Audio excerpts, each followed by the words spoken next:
out and buy that one just yet. But if we do, we don't need as many copies of that. Well, yeah, but I mean, in my case, I have to get it anyways. I don't have a choice to increase my collections of Sidurines. Well, thankfully, modern Sidurim have lots of good information in them, and each one does help. Oh, yeah.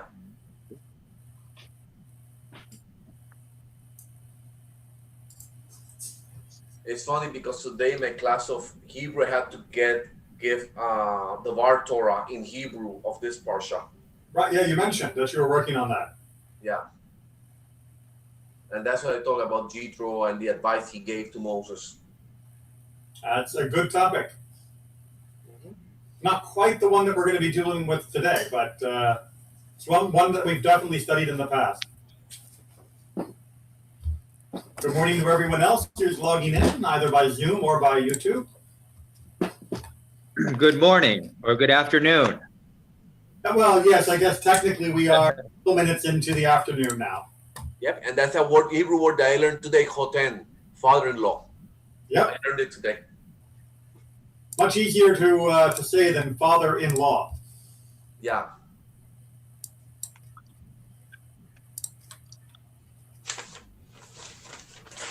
Those are, let me see really quick. I learned that word choten and ham, which is father-in-law but from the husband's side. Right. Yeah. Anyways, I'll keep going because I have to go to the other meeting, but just I want to say a quick hello. Enjoy the meeting. Glad you could stop by. Thank you. Appreciate it.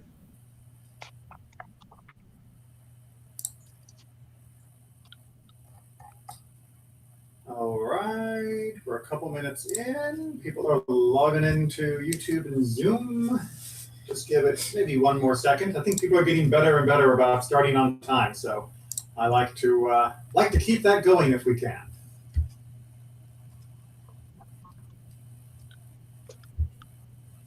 I feel bad for people who show up, later if it's unavoidable. But I also hate having to wait while other people have already logged in to get going. And when it was back in person, it was even more disruptive because then I would feel obligated to try and give a quick recap to bring the new person back up to speed.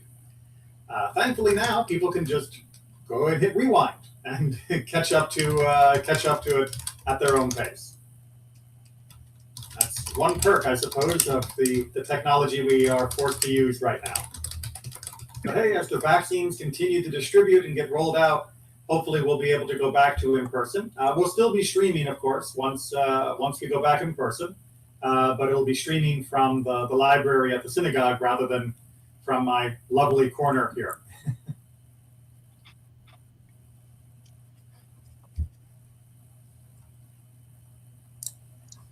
All right. Well, I think that we can go ahead and get into our discussion. And we are picking up where we left off. The next parasha, which is, of course, Yitro. Bishalach and Yitro are both two major, amazing parshiot with absolute stars of the show. In Bishalach, it is, of course, Shirat Hayam, the song of the sea when we cross over and leave the land of Egypt. And in Parashat Yitro, the star of the show is, of course, the Matan Torah, the giving of the Torah. How do you even notice anything else in the shadow of the mountain? Well, we're going to try. Because we've talked about the Ten Commandments and the giving multiple times before, but I want to draw our attention more to the preamble, the build-up to this section, which is the very beginning of chapter 18 of Parashat Yitro, where we find out about Yitro, the guy for whom the parasha is named. Now, his name is Jethro in English, but I'm going to keep calling him Yitro because, to me, Jethro is the name of the son in the Beverly Hillbillies. And that's just an association that my brain does not seem to be able to get away from. So I'm going to call him Jethro just because it's what's printed, but when we're discussing him, I will be referring to him as Yitro, and just know it's the same person and no relation to the old TV sitcom. Okay, so as I mentioned, just as a A second ago, we're talking about Yitro, Moses' father-in-law, and that means we're going to be talking about Moses' family. And if you're scratching your head going, wait, Moses has a family? That's kind of the point.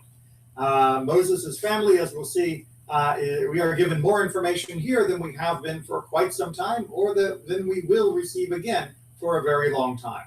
So we need to sift these words very carefully to try and learn something about Moses, the man, not only Moses, the prophet and leader.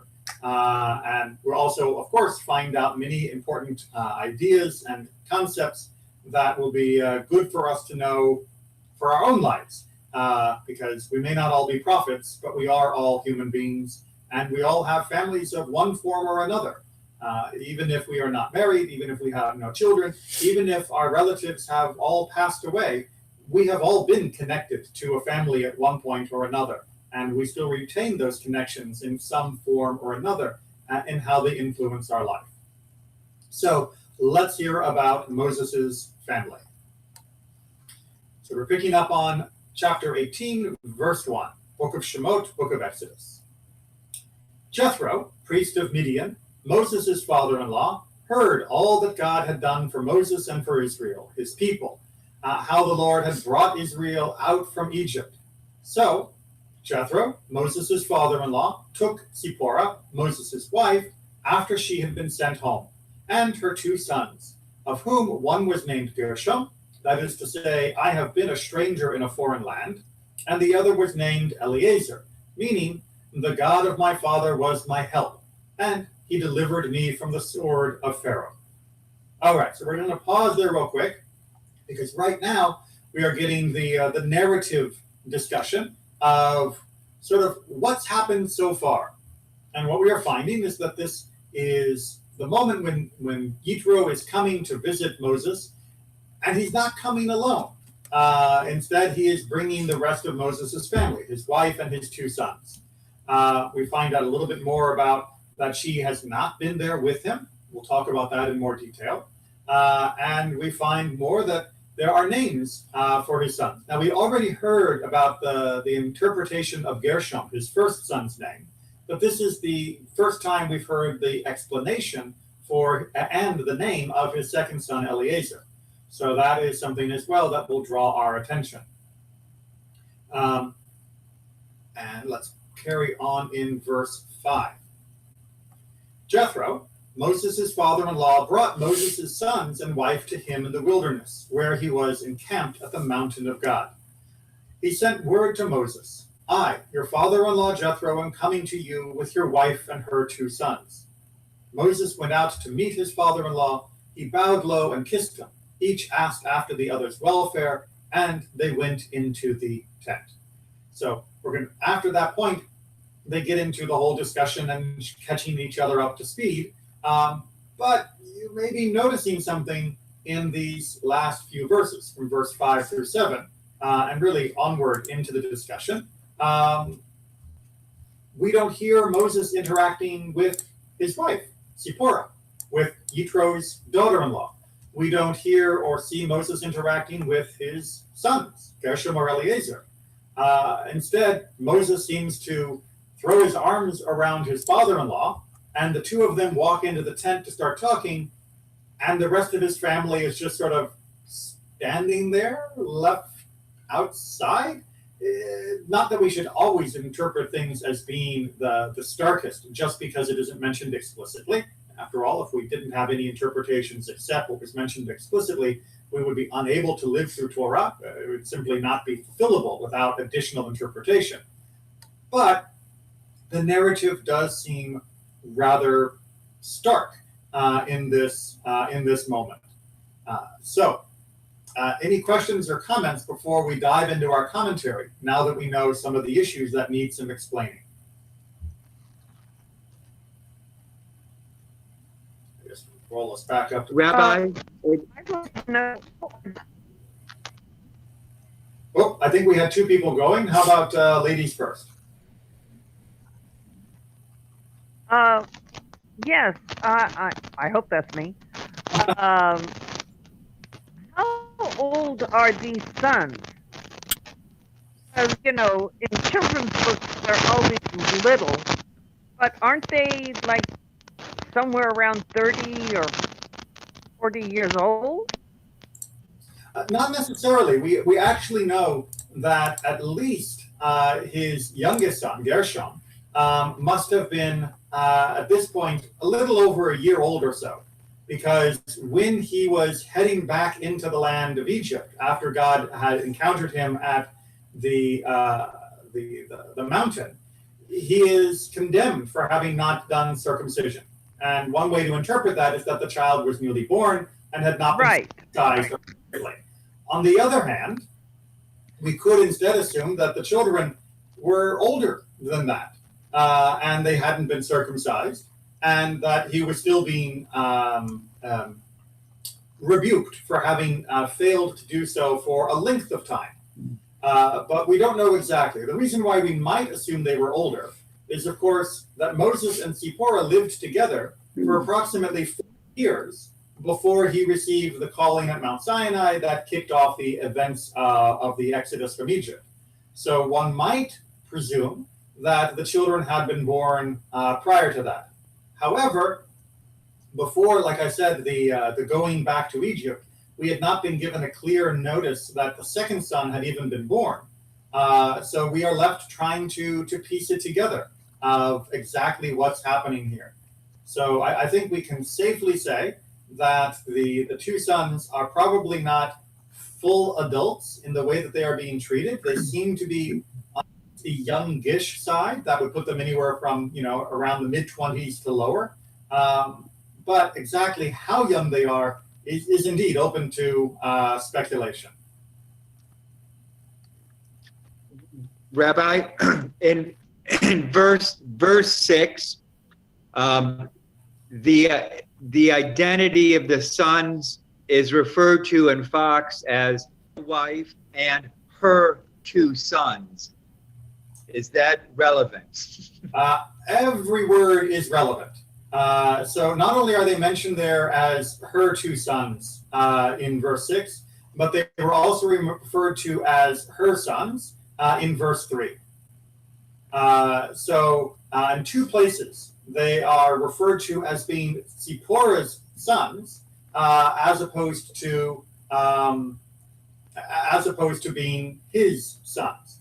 Now, one is in verse 6, where it is a direct quote from Yitro himself of him sending word. And so we might say, well, the grandfather, of course, is going to think of them as being his daughter's kids. He's going to focus on his daughter being the mother because he's the grandfather, and that's a grandfather's prerogative.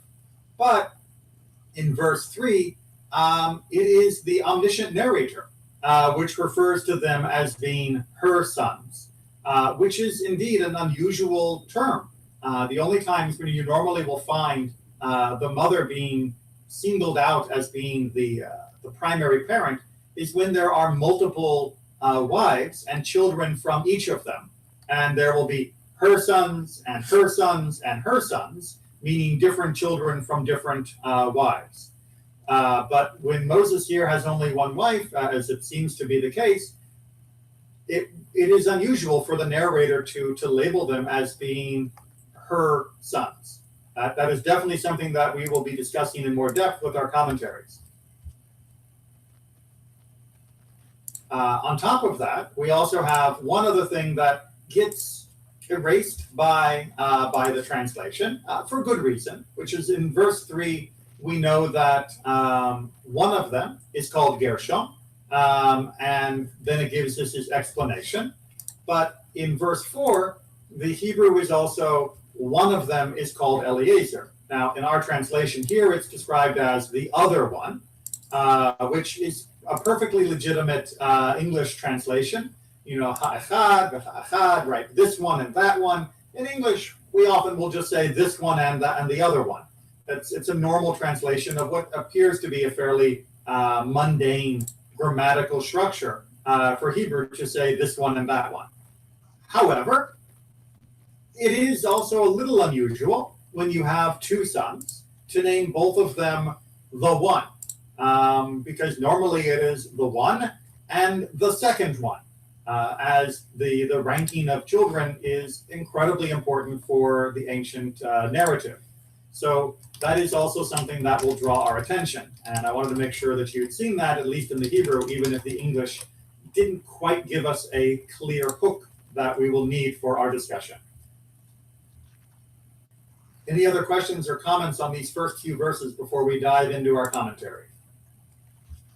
If I could say, if Everett Fox in verse 4 lays it out, and the name of the other was Eliezer / God's help, for the God of my father is my help. So Exactly. He Fox has that nice. Right. Fox in general will usually try to make explicit what is implicit in a name. So, Eliezer Right. is a combination word of the idea of Eli, my God, and Ezer, meaning help. And then the full explanation is given in the rest of the verse, but he tries to show the breakdown. Same way as Gershom is a combination and recasting of the words, Ger Sham, right? I was a stranger there. And then obviously it's in more detail in the rest of verse 3. That's one of the handy things of having that particular translation. And one of the things that most often gets lost in English translations unless there are good footnotes, because obviously the Hebrew name has no relationship whatsoever to the English words that are a translation of the Hebrew name. And remembering that Hebrew names very often have meaning behind them, so that every time they pop up, we should be reminded of that meaning, even if we don't get the full explanation of the name at that point. It is something that's harder to do when you're working only with a translation that lacks that kind of additional footnoting. All right, so let's go ahead and dive into our commentary. So, about to zoom in. Put that on the side to make room. And got it back up. Isn't there an in-between? Sometimes you just want 200%. That'll fit. Now I can get everybody on the screen as well as all the text, at least on my screen. All right, so we're going to begin with Rashi, because Rashi is wonderful and often will set the stage, having drawn what has become from the most popular of the original Midrashim and interpretations of our sages, a few times also on his own. Most people seem to work from Rashi, so it's a good place to start. Indeed, we know that they were in the wilderness. Right? It says in the verses of Yitro's arrival that he met them there in the wilderness, the Midbar, and it appears unnecessary to state that Yitro came to Moses there. Right? We already knew where they were. Why tell us that that's where they're meeting? It's obvious. But by stressing this, the Torah is speaking in praise of Yitro, that he was living among all the splendor of the world that the world could provide, and nevertheless his heart prompted him to go forth into the desert, the waste place, to hearken to the words of the Torah.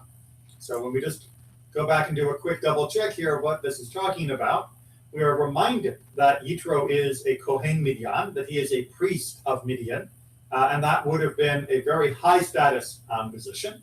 And we know from the story prior, when Moses met him, as well as Zipporah and the others, that he seemed to have quite a good setup for his life. And then we see in the verse that we were just talking here, that he is coming to him in the Midbar. This is what Rashi is using as the contrast. That he is moving from being a Kohen in Midian, the fancy guy in Midian, a settled country, to a nobody in the Midbar, in the wilderness. And he is doing so, why? Because he has heard of everything that has happened, right? That's what we saw back in verse 1, right? That he had heard all that God had done for Moses and for Israel, his people. So we start off with a plus. Moses' father-in-law, he's a pretty good guy. And you know what? Moses' father-in-law gets a lot of attention. like I mentioned, he is going to be very prominent in the next few verses, giving a bit of advice and guidance to Moses.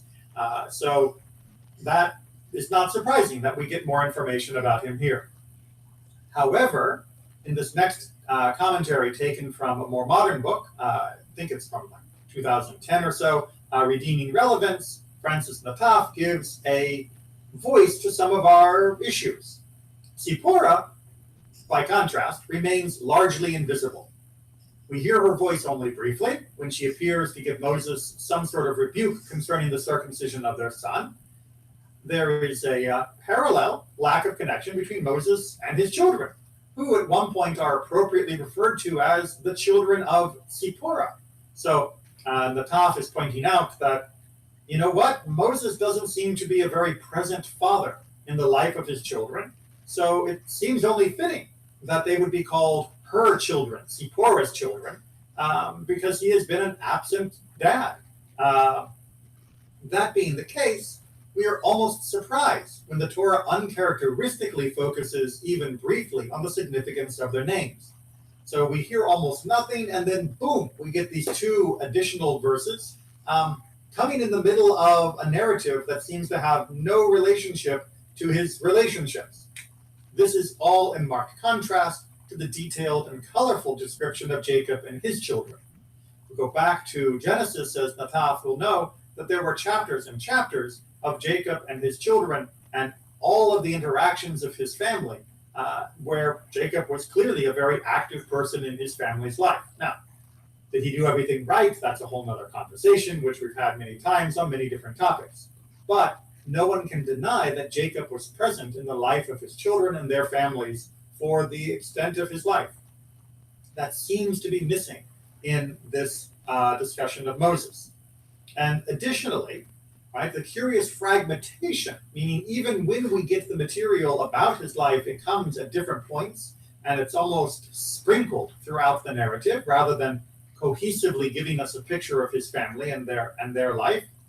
This fragmentation also demands our attention.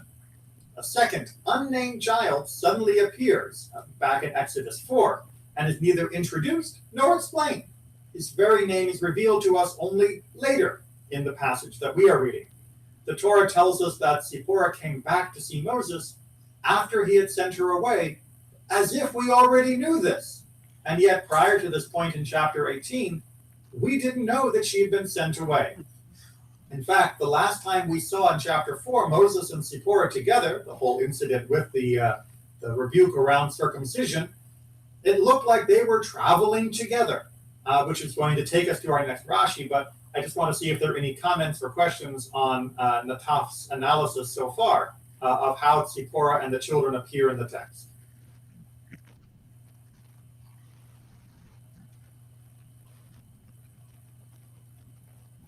All right, so let's remind ourselves through Rashi's comment of how Zipporah was, how she figured in the chapter 4 episode and what happened in the meantime. So when God said, back in chapter 4, go, return to Egypt, it tells us then Moses took his wife and his sons, and Aaron went forward to meet him and met him at the Mount of God. So we get the picture that Moses was heading to Egypt with his family. Before chapter 18, that was the last we saw of them. So we might have assumed, from just having read those clues, that Zipporah and her children, Moses' children, had been with him during all of the episodes dealing with the plagues and everything else. Aaron said to him, "Who are these?" Right? Brother meets brother in the middle of nowhere. "Hey, look, you've got kids. Who are they?" He answered him, "This is my wife, and these are my children." Aaron said to him, "We have cause to grieve over the former ones, and you think to add to their numbers?" Basically, are you stupid, man? You're taking them back into the world of slavery? Why are you dragging them into Egypt when right now our biggest job is getting everyone in Egypt out? They're already out. Let them stay out. And Rashi interprets this to mean, Moses therefore said to her, "Return to your fathers," being the natural place for a woman to go, being returning to her father's household in the meantime. she took her 2 sons and went away. So according to Rashi, there was this unspoken separation between Moses and his wife Zipporah for the good of everybody involved, so as not to increase the number of people who needed to be released from Egypt, and of course not to jeopardize Zipporah and their sons, to not jeopardize them in the face of whatever dangers would await them in the land of Egypt. What do we think? Makes sense? Was that the right decision? Yeah, I personally think it was the right decision. I'm still trying to remember, and there was an incident there where an angel came and she actually circumcised her son. I don't remember if that's in this Parsha or the next. I haven't read it yet. Right here in chapter 4, back in chapter 4 of Exodus. Okay. And that was sort of the last time we heard from her. And now, we find out that even though she was there and helping, after Aaron met, apparently, according to this midrash, she and the kids went back to her dad's to wait and see what would happen after the Exodus, which, remember, has taken at this point more than a year from when she would have last seen her husband. So you have the time getting from Mount Sinai to Egypt. You have the time in Egypt, which is usually estimated to be a year. And then you have the time from Egypt to Sinai, which is, of course, with the counting of the Omer, we are always reminded 49 days. So we've got well over a year, probably closer to almost a year and a half at this point, of separation.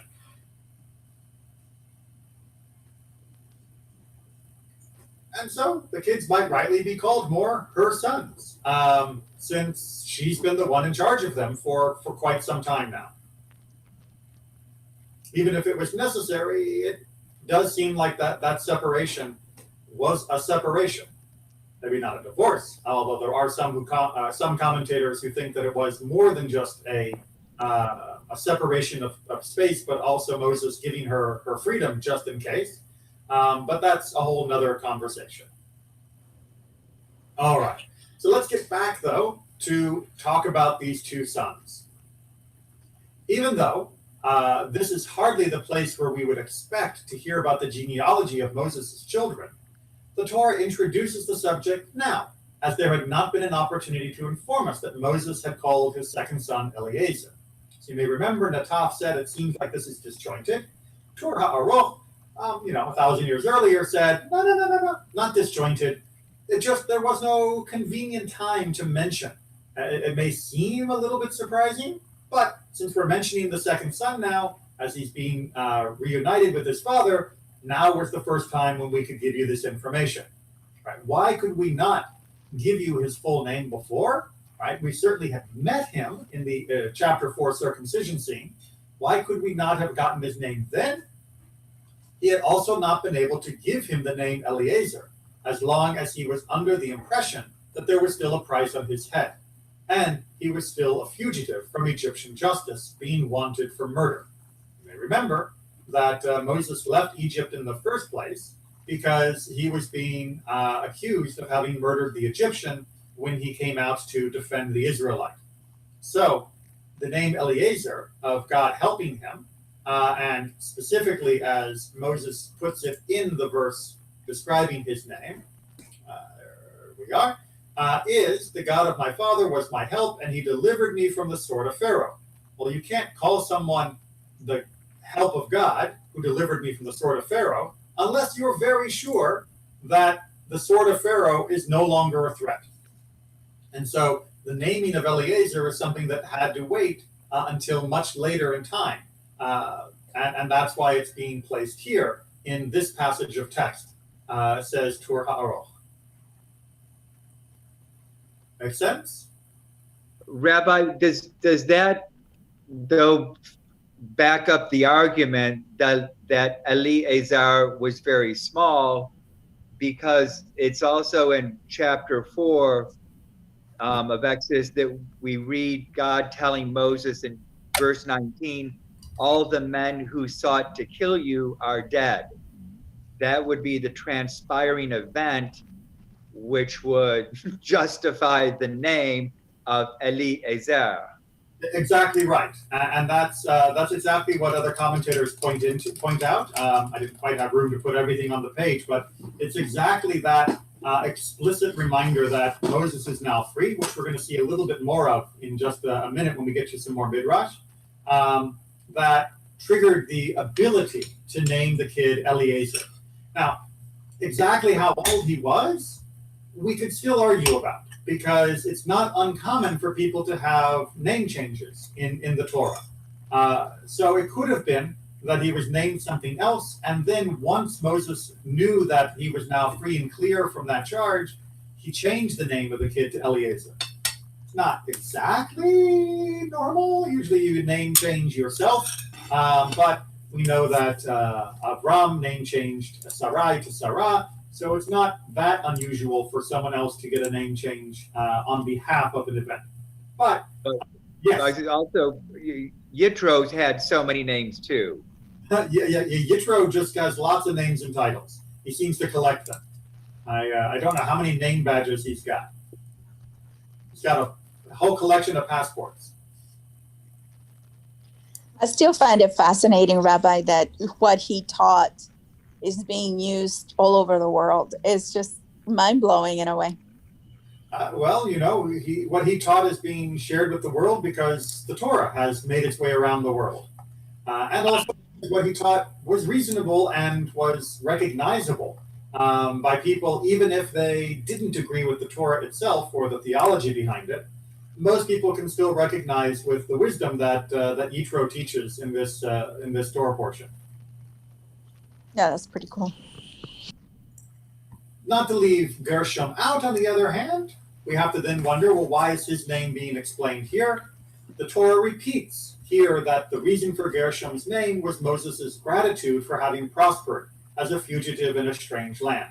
So Or HaChaim tells us that the reason why Gershom is given his name again, explaining again, is because Moses is still grateful for the way God helped him while he was this stranger in the strange land. But that strange land leads us to another question. And that strange land, this land of the Nochrim, of these foreigners, what was it like for Moses living there? Well, from the Mechilta to Rabbi Yishmael on the early Midrash collections, Rabbi Yoshua says foreign, the land, this strange place that Moses lived and where Yitro was a priest. What does this mean? It means what it says, right? As stated, meaning that it means a land that was not usual for him. Nothing else to see here. Move along. It just means foreign. Rabbi Elazar Hamodai, whose street I lived on when I was in Israel, it happened to be the name of the street where we lived. He says, in a land of foreign gods, meaning the foreignness here wasn't just referring to the fact that it was a new zip code. The foreignness here was the foreign gods, and he was living in a place of idolatry. Moses said, since the whole world serves idolatry, I will serve him who spoke and brought the world into being. Baruch She'amar, for those of you familiar with the morning service. For when Moses said to Yitro, give me your daughter Tzipporah as a wife, Yitro answered, if you do what I ask of you, I will give her to you as a wife. So there's a condition, says Yitro. Moses, what do you ask? Yitro, your first son must serve idolatry. After all, he is a priest of Midian. He is an idol-worshipping priest, at least at that point in the story. After that, says Yitro, they may serve God in heaven. Moses accepted. So understand from the Midrash here, Moses agreed that he would let his first son, Gershom, serve foreign gods. Hence the emphasis on the foreignness within the naming of Gershom. Therefore, the angel came forward to kill Moses, right? Back in chapter 4, like we have been referring to. So turns out, the angel wasn't terribly happy with Moses agreeing to let his oldest son be an idol worshiper. Not really that surprising. And Tzipporah took a flint and cut off the foreskin of her son, and the angel let go of him. So what is this saying? It is saying that it was Tzipporah that rejected the path of her father and this early requirement. It was Zipporah that said, no deal. We're not keeping our oldest son an idol worshiper. Here, I have circumcised him, and she throws down the foreskin in a sign that she is rejecting that part of the deal. Rabbi Yoshua ben Karcha says, great is circumcision, laxity in which did not permit all of Moses' merit to protect him for even a short time. So he is arguing that the reason the angel was attacking Moses was because he had neglected circumcision due to this hypothetical deal with Yitro. And if you are the most righteous person in the world, voluntarily refusing to carry out the Brit Milah, the circumcision that goes along with a child, is not going to go well for you. Right? Your other merits are not going to protect you. Just a little hint, of course, at the general theology of Judaism that we don't do a tit for tat. One mitzvah doesn't protect you for the punishment of one avera, for one transgression. If you do something right, you get rewarded for that. If you do something wrong, you get punished for that, unless you fix it and do tshuva, repent. You can't buy your way out of your bad deeds by doing more good deeds without fixing the original problem, which is what Zipporah did here. I find it very, very powerful that she was willing to reject the deal that her father and husband had made, and that she was willing to fully embrace Judaism despite that deal. Questions or comments before we return to the names? In particular, Rabbi, that puts Zipporah in the same light as Miriam and the women who had such faith that they brought their timbrels with them. And here Zipporah, so the women were one step ahead of the men in their faith and their belief. And we see the same with Zipporah as well. Very much, throughout the Midrashim, despite, obviously there being certain social and economic inequalities within the ancient world, the rabbis nevertheless generally portrayed the women, especially of this generation, in a very positive light, and almost always in a more positive light than the men of this generation.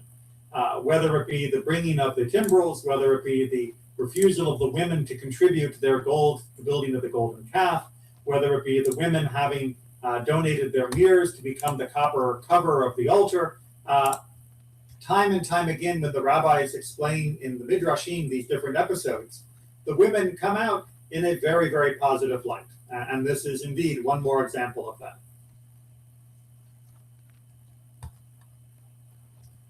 All right, so let's get a little bit more detail on this name of Eliezer, and why it would be that Moses was thinking of God having saved him. Moses said, "The God my father was my help, and he saved me from the sword of Pharaoh." Rabbi Yoshua says, "When did the Lord save him?" Now, as John mentioned earlier, we could interpret this as simply being the information, the guys who were, going to kill you are all dead. But that's not exactly a dramatic salvation, is it? Just, I got to outlive my accusers and prosecutors? Is that salvation? Well, instead they posit a midrash. When Datan said, and this is Exodus 2, "Who made you a man, an officer, and a judge over us?" Which is going back to the understanding of the story when Moses went out among the two Israelites and trying to keep them from killing each other, and they rebuked him because we want to kill each other. Anyway, who made you king over us, basically? And when Pharaoh heard of it, he said, "Seize Moses and bring him up to the block." So according to this midrash, Moses was captured. He didn't get to just run away on his own. When they placed the blade on his neck, an angel descended in the guise of Moses, at which point they seized the angel and let go of Moses. And the Lord rendered some of them mute, others deaf, and some blind. They said to the mutes, "Where is Moses?" But they could not speak. To the deaf, but they could not hear. To the blind, but they could not see. As it is written, Exodus 4, when Moses is being given his charge and God is reassuring him, that indeed he will be able to fulfill the task despite his misgivings about his own abilities. Who made a mouth for man, or who makes one mute or deaf or seen or blind? Thus, for the God of my father was my help. So again, from this early strata of Midrash in the Mechilta, he's trying to weave together the reassurance that Moses gives, that God gives Moses at Mount Sinai, with an idea of what must have happened when Moses was caught after that original murder. Well, after that original defense that led to manslaughter. And by saying, why would God, when giving reassurance to Moses about his speech impediment not being a problem, why would he mention mute, deaf, and blind after having already mentioned who gives a mouth to the man? Surely the first phrase would have been enough. But instead, says this Midrash, those other three elements, the mute, deaf, and blind, are a reminder to Moses of who do you think saved you when they were going to cut your head off? Who do you think was your protector then? That was me. And Moses is now going, God is my protector, right? Eliezer, he is now making this realization, connecting the dots. And of course, it is after this that we see the second son arrive. Questions or comments? Again, the way the Midrash will weave together different verses, obviously in ways that were not how they were explicitly meant in context in their original passages, is a very important style of rabbinic learning. The idea that every verse informs every other verse within the text. It's less important of whether or not it is literally true, as I talked about in my sermon last week, but more important that it is actually giving us a different insight than we would otherwise have. In this particular case, showing how God can help in these different ways.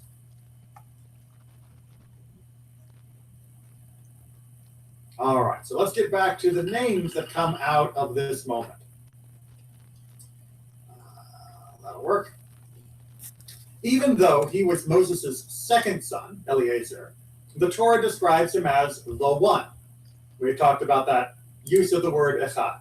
The reason is that his name was due to an event involving him personally, seeing that it recalled that he had to flee from Egypt. It therefore appeared to Moses as if this really was his first son.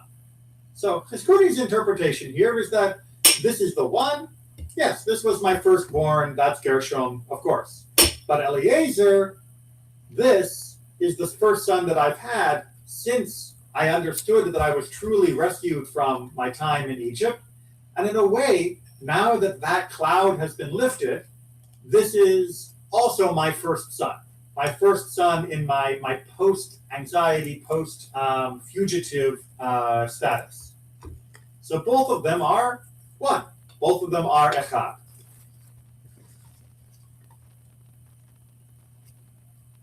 Now that may not be the most compelling idea of why the term echad would be used, and don't worry, we're going to come back to an alternative interpretation.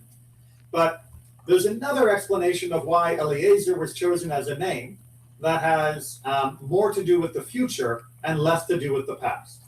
So taken from Midrash Tanhuma, Rabbi Yossi, son of Rabbi Hanina, said that at the time of Moses ascended to heaven, he found God studying the laws of the red heifer, right, the Para Adumah. So this would have been during the time when Moses is encountering God and experiencing what it is like to be in God's presence.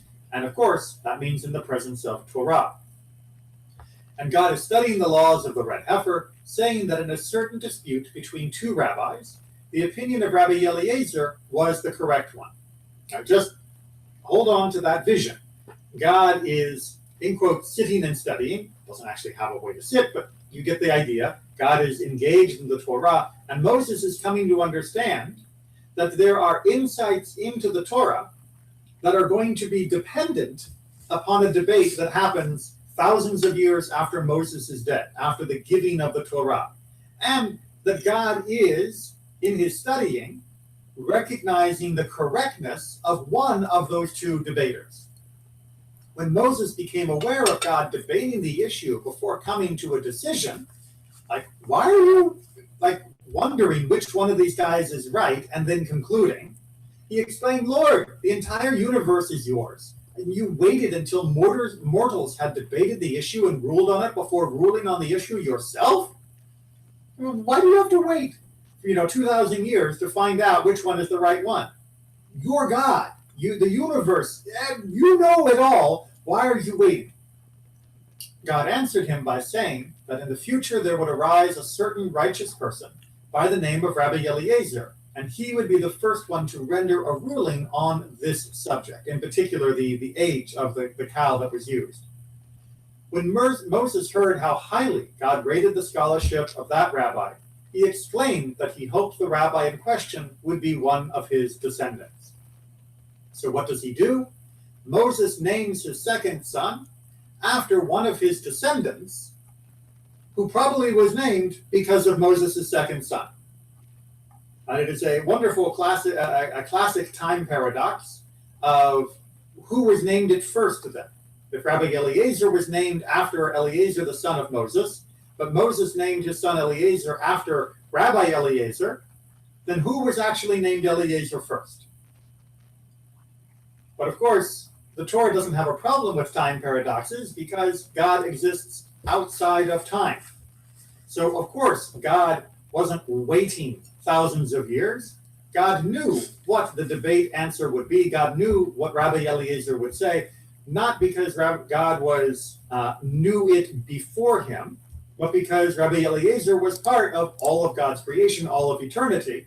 And thus, God made sure that what Rabbi Eliezer would say would be the correct answer in line with the rest of the Torah and the rest of history.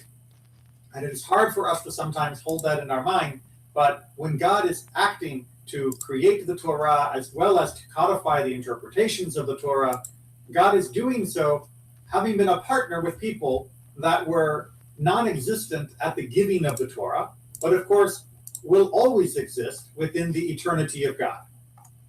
And yes, that hurts my brain too, because I am a limited, three-dimensional, linear being traveling through time.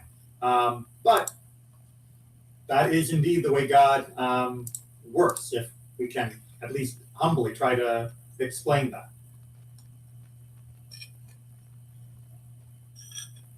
And with that in mind, we can then see the importance of the individual throughout all of this. Another way of understanding the words "the one," remember, as being applicable to both sons, is that the potential to increase is rooted in the first one. Unless there is one to start with, other children do not represent an increase, right? If I don't have one kid, then I don't have more children when the second one is born. That second one is added to the first one in order to make it an actual increase. Therefore, each of them are 1, 1, 1. Each of them are adding in order to build.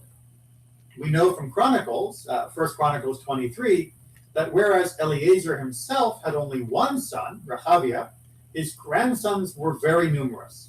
The sons of Rehabiah were very numerous, it says. And in the Talmud Brachot 7, this is interpreted to mean that eventually there were more than 600,000 descendants, meaning that he became the father of a massive number of people. 600,000 is an archetypical number in rabbinic literature, meaning uncountable.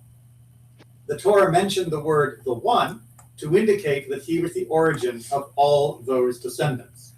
So yes, he was the second one, but he was also the first one of all of those other ones. That each one is important, and each one represents an increase. Each one represents their own unique tree, their own unique path, and an influence and impact in the world. And so, second is not always the right term to use. Instead, first and first and first and first might be a better way to describe most of the lives. Rabbi, this is like a little different question, a little bit off the topic, but within the topic. Would any of his sons, Eliezer and the other one, be considered Levi's at all?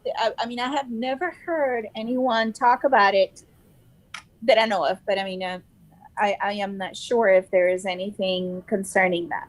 Yes, Moses's children are all Levites, and that is built in, so to speak, to the fact that Moses himself was a Levi. He was from the tribe of Levi. Now, it is important to note, though, that Moses didn't make his sons the Kohanim. That instead, the Kohanim came very famously from his brother Aaron. And it was only through his brother's line that the Kohanim, the priests, would be established. But Moses' sons indeed were Levites, as they were part of the tribe of Levi. All right, cool. Thank you. But it is very telling that Moses did not establish himself and his children as a hereditary line of either political or religious leaders beyond their job as being Levites. That he gave up his leadership, if you will, the opportunity to establish a dynasty to his brother for the Kohanim, and really to no one when it came to the political leadership. Instead, choosing Joshua because he was the best candidate, rather than choosing one of his own children because he was showing favoritism. And historically, it seems that throughout the rest of the texts in the book of Judges and the book of Samuel and Kings, hereditary leaders are not always so great. It doesn't often work out very well that you end up with a son that's as good as a father. And so we've been burnt by the hereditary line. So it is very appropriate that Moses did not try to do that for himself. However, he was still a father. Just because he didn't set them up as being princes of the nation or even as priests of the nation, that doesn't mean that we should completely think that he was some sort of absent or deadbeat dad. So we'll finish with the teachings from Shnei Luchot HaBrit. Yitro's arrival in the camp of the Israelite included 4 persons: he himself, Zipporah, and her 2 sons, as we've talked about. In Jewish law, the children's nationality is determined by the nationality of the mother. So in a way, matrilineal descent, they were her kids in a way that they were not his. Moses' paternity was irrelevant then for that moment. This is why in this instance, the children are described as being Zipporah's. So why were they her kids?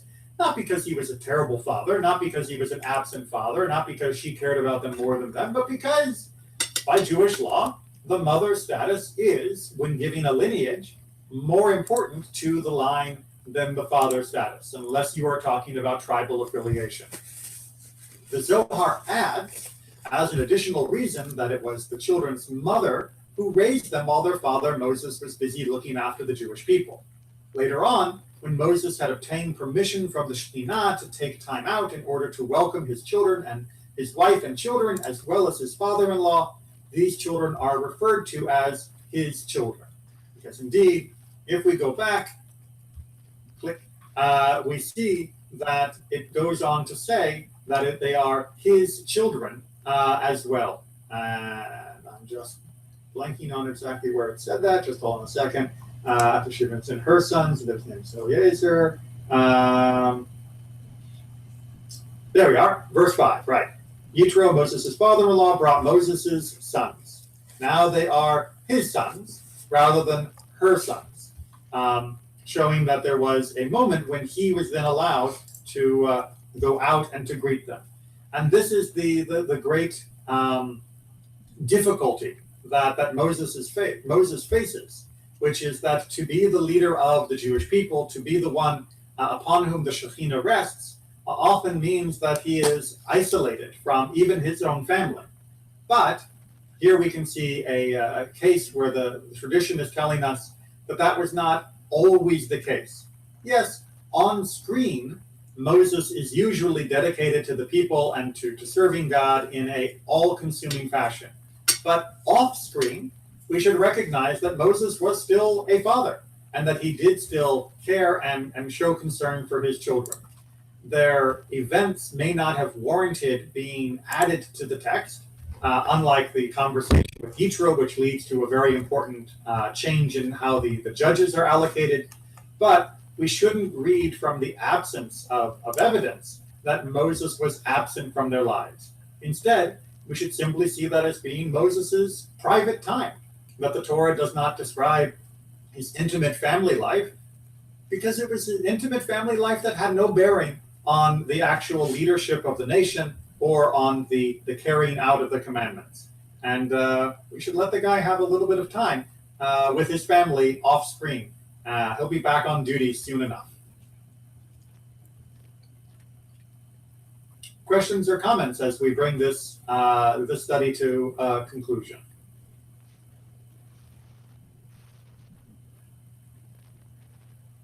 All right. Thank you all very much. I always enjoy studying and enjoy your comments and questions. Mishnah class is still on for tonight, 7 p.m. And of course, Pathway to Judaism tomorrow at 6 p.m. And we will be continuing our discussion of kashrut, the laws of keeping kosher. Take care. Thank you, Rabbi. Thank you, Rabbi. Be well.